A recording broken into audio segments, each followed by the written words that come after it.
Assalamualaikum warahmatullahi wabarakatuh. Al-Fatihah.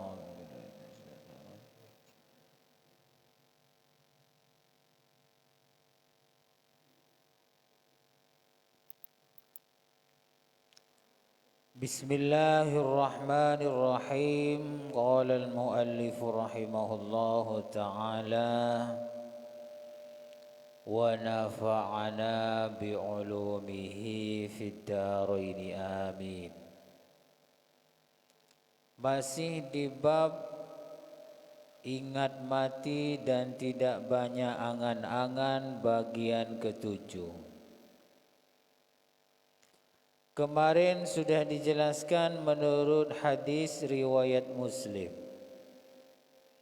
bahwa kita ini sebenarnya diingatkan untuk saling mengingatkan kepada orang lain dalam masalah kewajiban.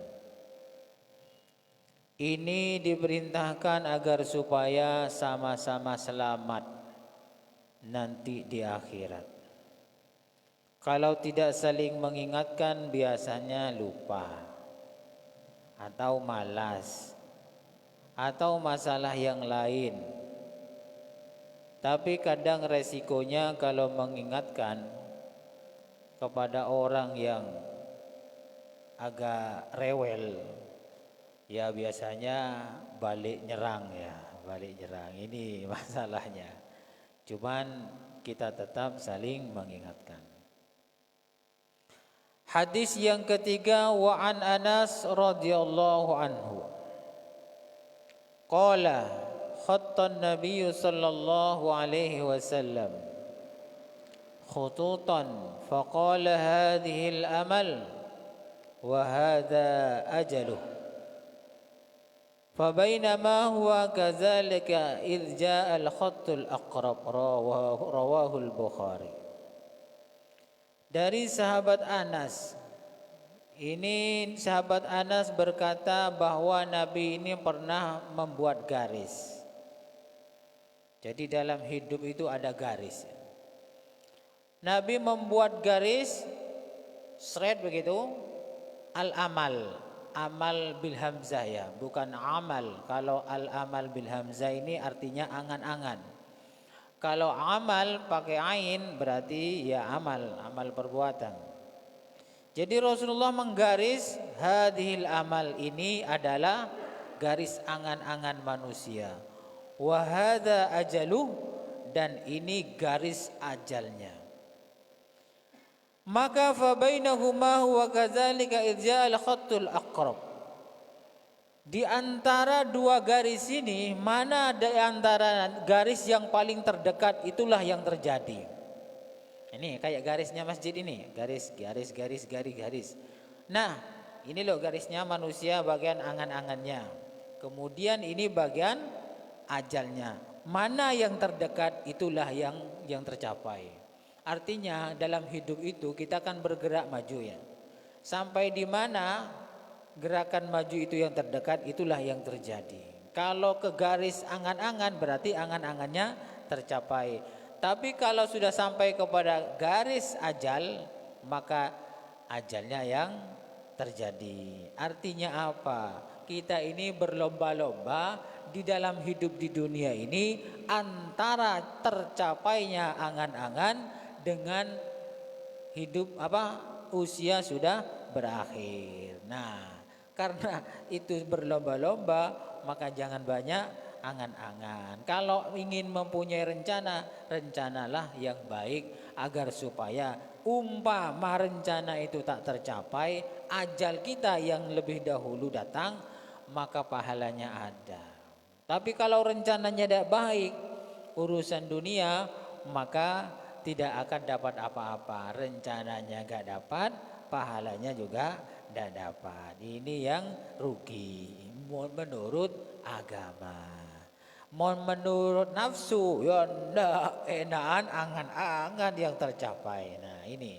Tapi Rasulullah mengingatkan kita ini agar supaya ingat mati, agar supaya kita ini betul-betul selalu beramal soleh, tidak didahului oleh ajal ternyata kita sudah mati. Hadis yang keempat, wa ani bin Mas'ud radhiyallahu anhu. Qala khattan Nabi sallallahu alaihi wasallam khattan murabba'ah.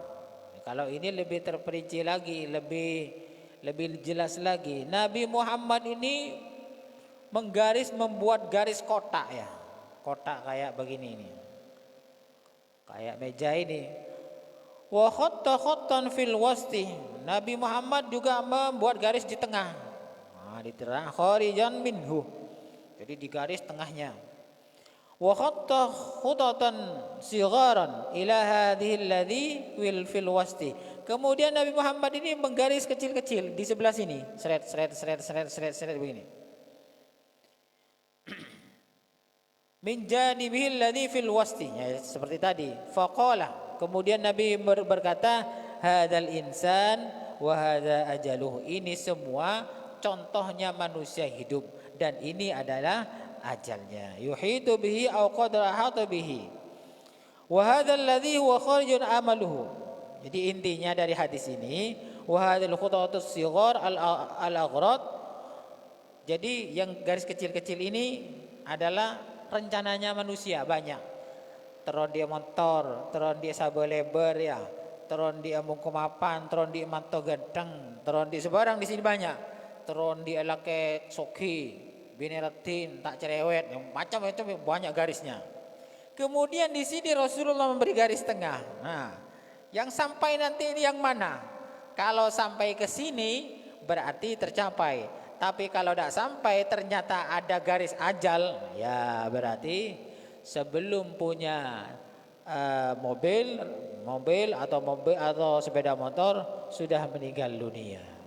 Makanya garis-garis kecil-kecil ini usahakan garis-garisnya itu garis-garis yang baik-baik.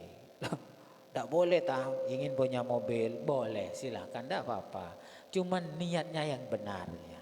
Biar kita ini tidak terperangkap oleh garis-garis yang disebut dengan amal atau angan-angan rencana yang kurang baik. Boleh. Nanti saya kalau punya mobil akan banyak silaturahim bersama keluarga. Bagus. Umpama tercapai enak, tidak tercapai pahalanya ada. Atau saya ingin punya rumah bagus biar nanti saudara-saudara tamu-tamu saya itu saya hormati dengan sebaik-baiknya. Boleh, bagus begitu. Jadi kalau ada rencana yang sekiranya itu berhubungan dengan dunia, niati dengan baik. Biar nanti umpama tercapai enak, tidak tercapai pun pahalanya ada.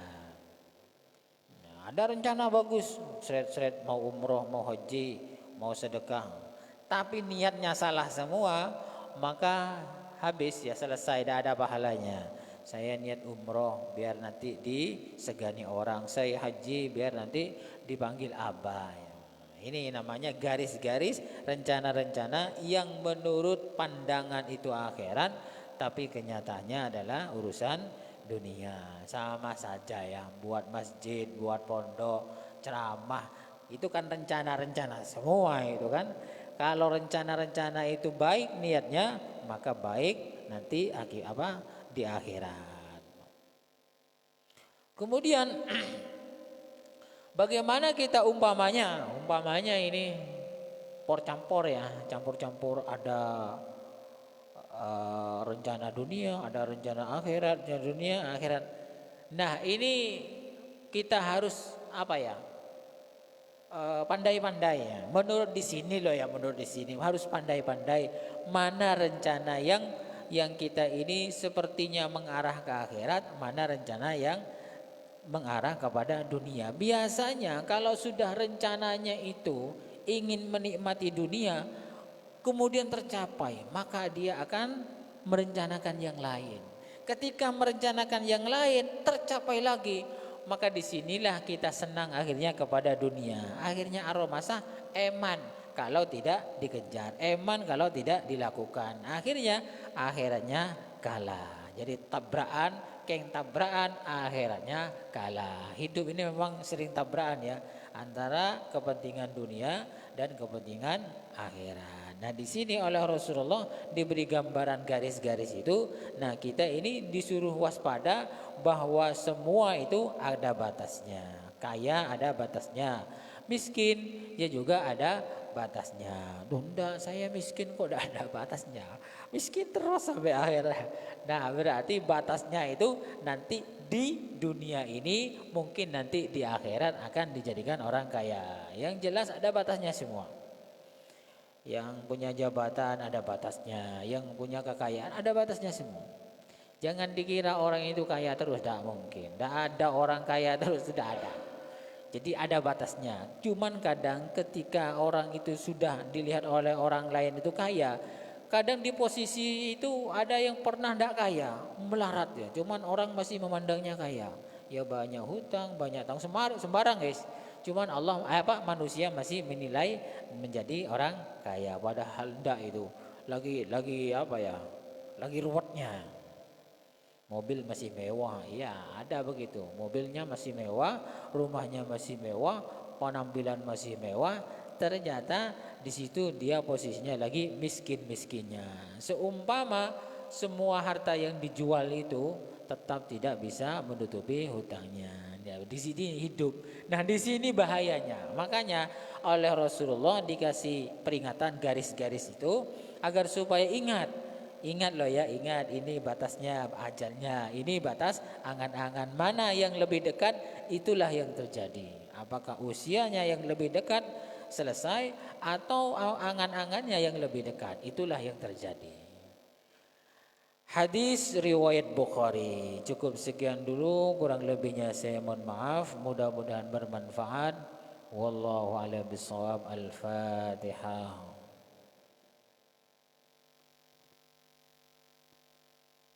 Assalamualaikum warahmatullahi wabarakatuh.